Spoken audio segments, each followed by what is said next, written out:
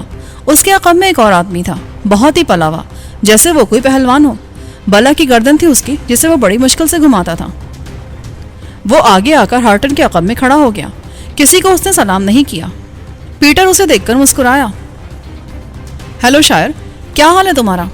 Fine, ایک دم fine. مجھے کیوں بلایا ہے؟ تم میری جان کیوں نہیں چھوڑتے؟ چھوڑ دیں گے، جان بھی چھوڑ دیں گے۔ ابھی ٹیلی گرفتار نہیں ہوا، اس کا پتہ تم بتاؤ گے تو ہمارا کام زیادہ آسان ہو جائے گا۔ میں کسی ٹیلی کو نہیں جانتا، پتہ نہیں وہ کون کتا ہے۔ مطلب کی بات کرو، ادھر ہماری شطرنج کی بازی چل رہی ہے۔ اچھا، تو یہ بات ہے. دیکھو یہ مسٹر غیاث احمد ہے, تم سے کچھ پنجہ آزمائی کرنا چاہتے ہیں.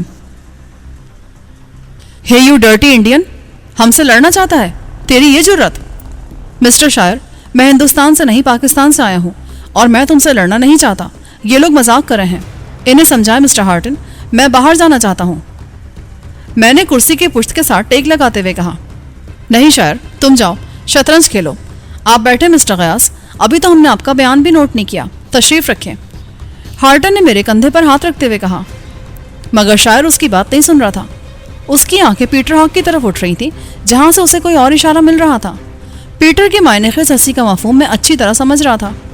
او نو مسٹر ہارٹن, مجھے کوئی بیان نہیں دینا, میں جا رہا ہوں. یہ کہہ کر میں نے پھر آگے بڑھنے کی کوشش کی. میں ہارٹن کے پاس سے گزر رہا تھا مگر ابھی میں نے تیسرا قدم ہی اٹھایا تھا کہ اچانک شاعر نے پاؤں آگے کر کے کچھ اس طرح گھمایا کہ میں فرش پر گرتے گرتے بچا. یہ بڑی زیادتی کی بات تھی. تو تم مجھ سے لڑنا چاہتے تھے, آپ بھاگ کیوں رہے ہو؟ میں نے بڑے ضبط سے کام لیا. اسے سمجھاؤ مسٹر پیٹر, یہ تھانہ ہے اور یہاں ہر حال میں امن قائم رہنا چاہیے. یہ کہہ کر میں نے کسی کی طرف دیکھے بغیر جیب سے سگریٹ نکال کر منہ میں لگا لیا.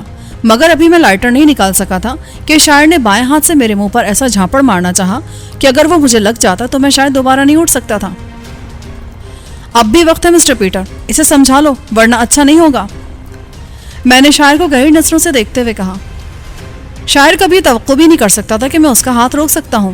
وہ اس کا بایاں ہاتھ تھا اور وہ سمجھ رہا تھا کہ اس کی بے پناہ قوت کے سامنے میں محض ایک چیونٹی ہوں. چند لمحوں تک وہ مجھے دیکھتا رہا. پھر اس نے اپنا جسم ہلائے بغیر اپنی کلائی میرے ہاتھ سے چھڑانا چاہی مگر اچانک میں نے اپنی گرفت اور مضبوط کر دی. میرا ارادہ سمجھتے ہوئے اس نے پوری قوت سے دائیں لات کی ٹھوکر مارنی چاہی اور میرے پاؤں فرش سے اکھاڑ دیے. میری بائیں ٹانگ پر یوں لگا جیسے کوئی ستور آن کے رہا ہو. اس کی کلائی میرے ہاتھ سے نکل گئی. تب ہارٹن کو احساس ہوا کہ صورتحال بہت خراب ہو گئی ہے. مسٹر پیٹر, شاعر سے کہیں کہ یہاں سے چلا جائے, یہ ہمارے معزز مہمان ہیں, محسن ہیں ہمارے. مگر پیٹر ہاک نے اس کی یہ بات سنی انسنی کر دی. وہ ابھی تک میز کے سامنے کھڑا تھا. اس نے ہارٹن کی بات سن کر جلدی سے سگریٹ سلگا لیا. میں اس وقت فرش پر جا پڑا تھا. مجھے شاعر نے پہلا جھٹکا دے دیا تھا. اٹھو گندے کیڑے, مجھ سے لڑنے کا مزہ چکھو. میرا دایاں ہاتھ زمین پر تھا اور میں ابھی پوری طرح فرش پر دراز نہیں ہوا تھا. مگر جیسے ہی اس نے بکواس کی میں جھنجھلا کر فرش سے اٹھ گیا. اس نے اپنی ترنگ میں دونوں ہاتھ آگے بڑھا رکھے تھے اور اس کی انگلیاں ناچنے لگی تھیں. میں کچھ زیادہ ہی تب گیا. میرے اندر کا وحشی اب پوری طرح بیدار ہو گیا تھا.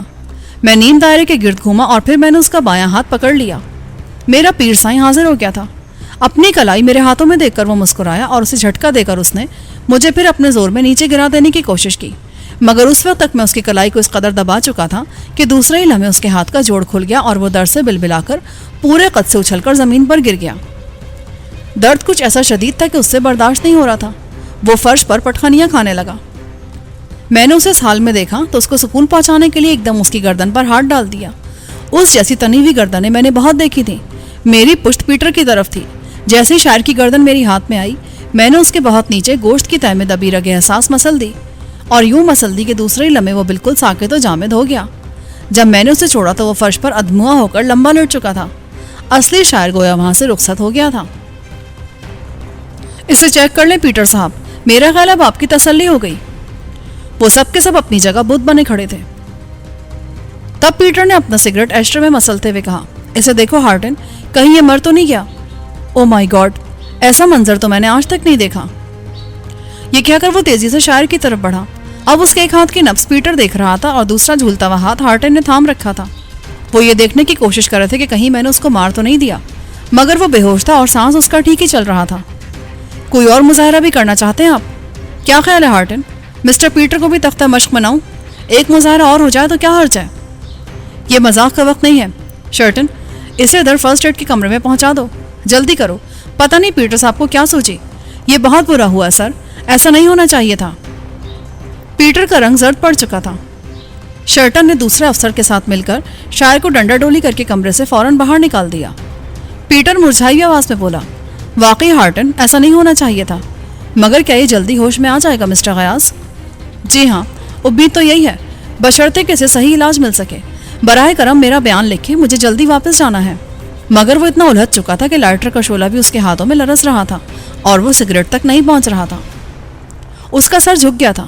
اس نے شاعر کو خامخواہ ذبح کروا دیا تھا اور اب وہ سوچ میں تھا کہ یہ اکیلا آدمی کیا کچھ نہیں کر سکتا۔ ایک شک کا ناگ اس وقت اس کے ذہن میں پھن پھیلانے لگا تھا۔ ان کا بیان لکھ لیں مسٹر ہارٹن، میں ذرا دوسرے کمرے میں جا رہا ہوں، دیکھتا ہوں کہ شاعر کا کیا حال ہے۔ یہ کہہ کر اس نے سر پر ٹوپی رکھی اور عقبی دروازے سے دوسرے کمرے کی طرف نکل گیا۔ میں جو کچھ کر چکا تھا اس سے میرا اپنا ہی ریکارڈ خراب ہو رہا تھا، اور میرے بارے میں ان لوگوں نے جان بوجھ کر اپنی تفتیش کا سلسلہ لمبا کر دیا تھا۔ ہارٹن نے مجھ سے کچھ ذاتی سوال کیے، پھر امریکہ آنے کا مقصد پوچھا، پھر میری واپسی کے بارے میں لکھا، اور آخر میں طیارے کے اندر جو کچھ ہوا وہ اس کی تفصیل لکھتا رہا۔ پھر اس نے بیان پر میرے دستخط کروا لیے۔ اس کام کے لیے اس نے پیٹر کے اسٹینوگرافر کو بلوا لیا۔ اس نے میرے بیان کی 4 نقلیں تیار کی۔ جب میں ان پر دستخط کر چکا تو ایک نقل اس نے مجھے دے دی۔ اس کا اسٹینیو بہت ہی سمجھدار آدمی تھا۔ اس نے میرے بیان کو صحیح طریقے سے کاغذ پر قلم بند کیا تھا، اس میں کوئی غلطی نہ تھی۔ اس کام سے فارغ ہو کر ہارٹن بولا، آپ ابھی آرام کریں، میں آپ کو دوسرے کمرے میں بٹھا دیتا ہوں، چیف آ جائے تو پھر آپ چلے جائیں۔ مگر میں جلدی واپس جانا چاہتا ہوں، ایک منٹ میرے لیے قیمتی ہے، اب مجھے اجازت دیں۔ نہیں، آپ کچھ دیر کے لیے ٹھہر جائیں، آئے میرے ساتھ۔ وہ مجھے ساتھ لے کر دوسرے کمرے میں جا پہنچا۔ وہ ان کے آرام کا کمرہ تھا۔ دائیں ہاتھ کھڑکی کے قریب آرام دہ پلنگ پڑا تھا۔ سامنے کی دیوار کے ساتھ ساتھ صوفے رکھے تھے۔ درمیان میں ایک شیشے کی میز تھی۔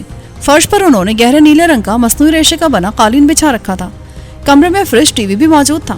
میں صوفے میں دھنس کر بیٹھ گیا تو ہارٹن فوراً ہی باہر نکل گیا۔ دروازہ اس نے باہر سے بند کر دیا۔ میرا خیال ہے کہ ایسا اس نے عادتاً نہیں کیا تھا، بلکہ یہ اشارہ کر دیا گیا تھا کہ وہ مجھے باہر نہ نکلنے دیں۔ میرا برا ہو، میں نے اپنے لیے خود ہی بہت گہرا گڑھا کھود لیا تھا۔ اپنی موت کا سامان میں نے خود ہی پیدا کر لیا تھا، اور یہ میری نالائقی تھی۔ وہ مجھے کتنا بھی اشتعال دلا دیتا، مجھے خاموش رہنا چاہیے تھا۔ شاعر کو پیٹر نے اسی لیے اندر بلایا تھا، اور وہ خبیث کا بچہ مجھے کمزور سے اسامی سمجھ کر اڑنے لگا تھا۔ پیٹر کا اشارہ بھی مجھے یاد تھا۔ دراصل وہ یہ معلوم کر لینا چاہتا تھا کہ آخر ہوائی جہاز کو میں بچا کر کیسے لے آیا۔ وہ کیا چیز تھی میرے پاس جس کی وجہ سے میں اتنے سارے مسلح آدمیوں کو بے بس کر چکا تھا، اور اب اس نے وہ عملی مظاہرہ بھی دیکھ لیا تھا، اور وہ یہ بات سوچنے میں بڑی حد تک حق بجانب تھا کہ یہ شخص جو امریکہ میں بغیر کسی وجہ کے آن پہنچا ہے تو اس کا منشا کیا ہے، اس وحشی جانور کے مالک کا نام کیا ہے، اور وہ مجھ سے کیا کام لیتا ہے۔ وہ اسی فکر میں ہلکان ہو رہا تھا۔